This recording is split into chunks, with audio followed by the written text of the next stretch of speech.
Hey guys, as I'm sure you all know, the final ever season of Game of Thrones starts very soon, and so we thought we'd try and condense 7 seasons and nearly 70 hours of content down into 7 minutes.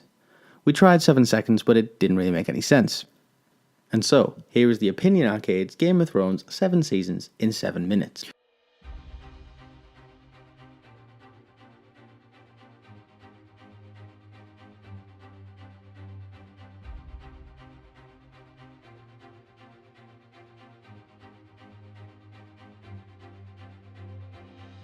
So starting off with the characters, first we've got the Starks, including Ned Stark and his wife Catelyn, along with their children Robb, Sansa, Arya, Bran and Rickon, as well as Ned's bastard son, Jon Snow. The Starks are basically the good guys. Next, it's the Lannisters, led by Tywin, along with his children Jaime, Cersei and Tyrion.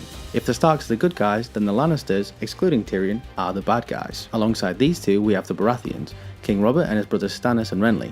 Robert is married to Cersei Lannister and believes they have 3 children, Joffrey, Marcella and Tommen. They are, however, the incest children of Jaime and Cersei. The last of the main Game of Thrones families, at least as the show begins, are the Targaryens, the former royal family until Aerys, known as the Mad King, wanted to burn them all. The last Targaryens left alive after Robert's rebellion are Viserys and Daenerys. Moving on to the backstory, Robert's rebellion began after Lyanna Stark, Ned's sister, who was betrothed to Robert, was kidnapped by the Mad King's son, Prince Rhaegar Targaryen. After travelling to King's Landing to find Lyanna, Ned's father and older brother were killed by the Mad King.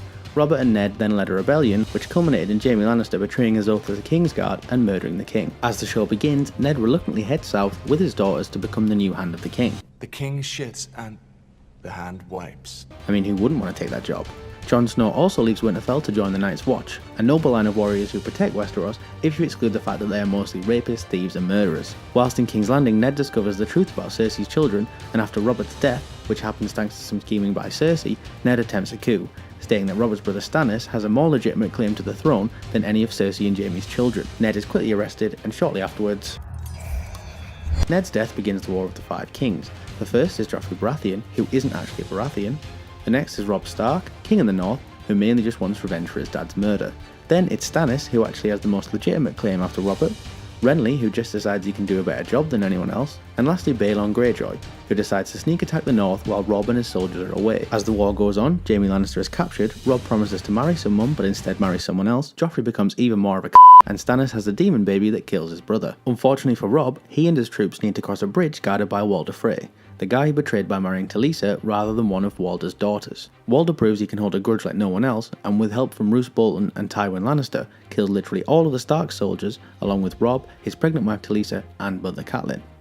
Meanwhile, Jon heads north of the wall with the Night's Watch and becomes the James Bond of Westeros, going undercover with the enemy and getting the girl. But after scaling the wall, his cover is blown and he heads back to Castle Black to warn of the coming attack.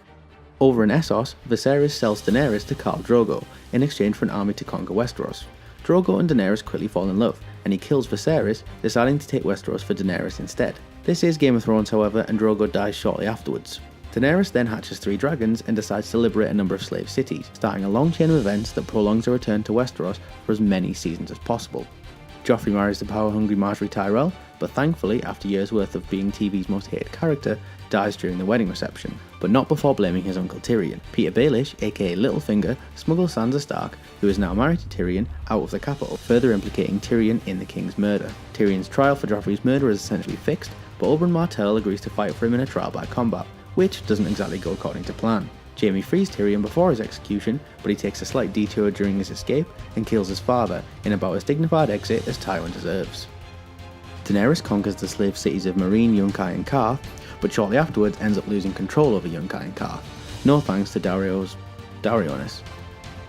At the wall, the wildlings attack and Ygritte dies, breaking both Jon and audience's heart. The Night's Watch are vastly outnumbered, but are saved by Stannis Baratheon, who decided to conquer the north after his attack on King's Landing didn't quite work. In an effort to keep as much power as possible, Cersei empowers the High Sparrow, a religious fanatic who takes the rules very seriously. Her schemes work, and the new Queen Margaery, who married Tommen after Joffrey's death, and her brother Loras are arrested. In the north, Littlefinger essentially sells Sansa Stark to the Boltons, furthering his own schemes and bolstering the Boltons' rule over the north. Sansa marries Ramsay Bolton, who is even more of a than Joffrey. Stannis attempts an attack on Winterfell, but quickly loses most of his men. Burning your daughter alive tends to make you seem a little unhinged. Who knew? After his escape, Tyrion teams up with Daenerys, and Daenerys banishes Jorah Mormont for a second time, which is kind of like a useless Game of Thrones restraining order because he just keeps coming back. At the Wall, Jon Snow is elected Lord Commander, but after helping save a number of wildlings, loses the confidence of some of his men, and the noble line of Night's Watchmen commit their second mutiny in as many years, stabbing their fairly elected Lord Commander to death. But it seems there are characters even Game of Thrones isn't willing to kill off, as Jon is resurrected soon afterwards. Sansa escapes from Ramsay Bolton and heads north to meet Jon at the Wall, thanks to some help from Theon Greyjoy, aka Reek. Bran Stark, who is now north of the Wall, hones his powers and learns to look into the past and the future, whereas Arya Stark, who's been on a buddy cop adventure with the Hound, is now training to become a face-swapping assassin in Braavos.